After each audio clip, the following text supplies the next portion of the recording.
Appleblossom the Possum by Holly Goldberg Sloan. Chapter 4. They are nomads, or as Mama Possum explains, ours is a road show. At the end of every few nights we find a new sleeping spot. Some are better than others, but don't even think about hanging your hat and calling any place home. Appleblossom wonders what that means, because they don't wear hats, although she would like to. Now that they are out of the pouch, they travel on their mother's back whenever they relocate, all 13 of them, and this always happens when the sun goes down. Mama Possum has rules, but one is more important than all the others put together. This one rule cannot be broken, ever. It's called bedtime. Nothing matters more than following her exact instructions when Mama Possum says that it's time to burrow under a log, squeeze into a drain pipe, or slide under a seldom-used barbecue. When the sun starts to change the color of the dark sky to something close to a ripe plum, they know that they need to disappear.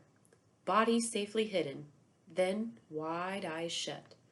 All the nocturnal animals do the same thing. They vanish from view. The raccoons return to the hills, the bats find hollows in trees and rocks, the skunks slip away like magicians, the beetles and the moths simply stop moving. Mama Possum's knowledge has been passed down from possum to possum. Now it's her turn to be a teacher. Darkness fully falls, and her babies, awake again, huddle in a circle. Her brood is 3 months old when she reveals her most important information. We are awake only at night because when the sun is out, monsters rule the world. Hamlet was the last one to stop sucking his thumb, and now he can't help himself. He puts his whole hand in his mouth, but not before saying, "Monsters?" Mama Possum tries to make her voice sound comforting, even though what she says isn't. Yes. Now, there are 3 kinds of monsters, and all 3 kinds are terrifying. They are present at night, but they really own the day. Appleblossom's brothers and sisters move closer to one another as Mama Possum continues. The first kind of monster is made of metal. They have wheels and bright eyes when they are out after dark. These eyes are blinding. Antonio interrupts. We've heard the metal monsters before. They are loud. Mama Possum nods. Yes, Antonio, the metal monsters roar and honk, and they moved very, very fast. They can flatten an animal in an instant if one gets in its way. Appleblossom can't even think about something so frightening. She tries to close her ears, but it isn't like closing her eyes. She can still hear her mother's voice. The metal monsters are called cars and trucks. The ones that live around here only go on certain paths. Some of these paths, ones far from here, are so wide and so filled with cars and trucks that at night they look like ribbons of white and red light. Only a fool would ever go near those huge metal monster paths. Only a fool, or someone with no other option. Appleblossom promises herself to always stay away from the wide monster paths. Antonio makes a comment, but the cars sleep, and then they are harmless as boulders. You've taken us near a car when its chest was cold and its eyes were dark. Mama Possum rubs her hands together. Yes, this is part of what you must learn. When is a car awake, and when is it asleep? Appleblossom raises her hand. So what we need to know is what wakes them up.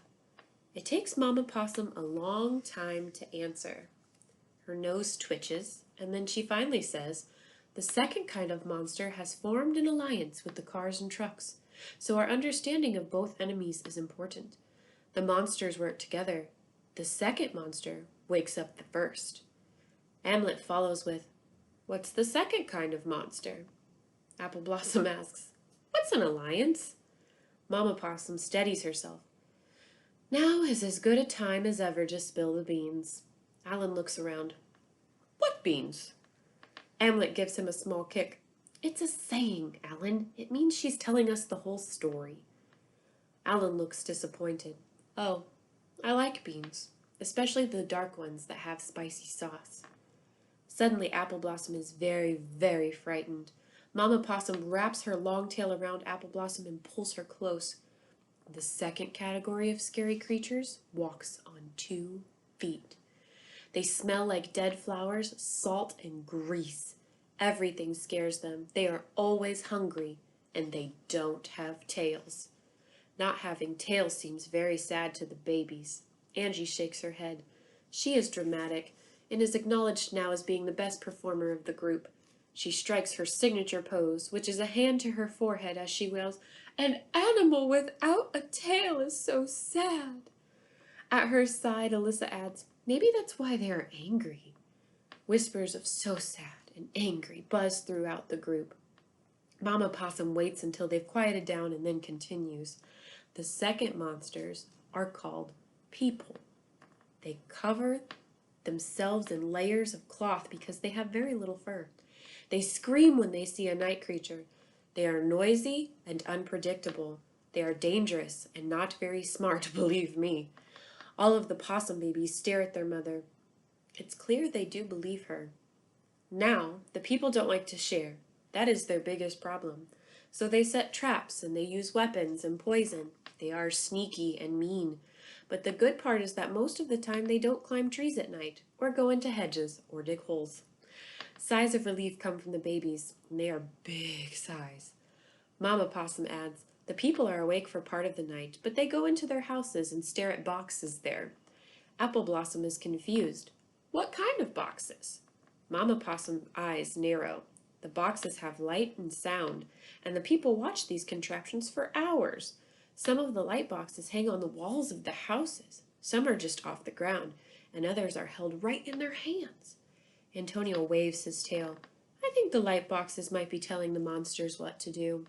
Mama Possum looks as if she's giving this idea some thought, but the discussion is over and no one objects when she says, "We've had enough for one night." Appleblossom can't fall asleep after her mother's big talk. The world's a scary place and she needs to learn so much to stay safe.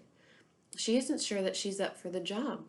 Her acting skills aren't as advanced as her brothers or sisters. She doesn't have any special talents like dancing or singing or speaking with an accent.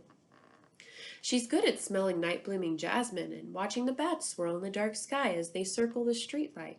She's good at observing the world. Does that count? In the distance, the sun edges up over the treetops, and Appleblossom feels her tail tremble. Her whole family is hidden in a mildewy umbrella that's on its side in a garden not far from where she now realizes people live. At a distance, on one of the paths, is a car. It isn't moving, but that doesn't make her feel any better. Appleblossom squeezes her eyes shut and tries to make the bad thoughts go away when Antonio whispers, "Appleblossom, I'm awake." Appleblossom whispers back, "I'm afraid." "Me too," he says. A few moments later, another voice says, "I'm not afraid, but I can't sleep either." It's Amlet. Appleblossom wonders if he's just acting brave right now or if he's being truthful. He's a very good actor. Appleblossom doesn't want to cry. She might wake everyone up. Or worse, she might wake up a monster. "So what do we do?" she asks. Antonio whispers back to her, "We all watch out for each other. I'll keep my eye on you two, and you do the same." Appleblossom's mouth wobbles into a small smile. "We could snuggle closer." Amlet pushes his way in between Antonio and Appleblossom. "Good idea. You two can be lookouts. I'll handle the middle." Appleblossom and Antonio are quiet, but they feel better. And before they know it, all three possums are sound asleep. Stay tuned for Appleblossom the Possum, Chapter 5.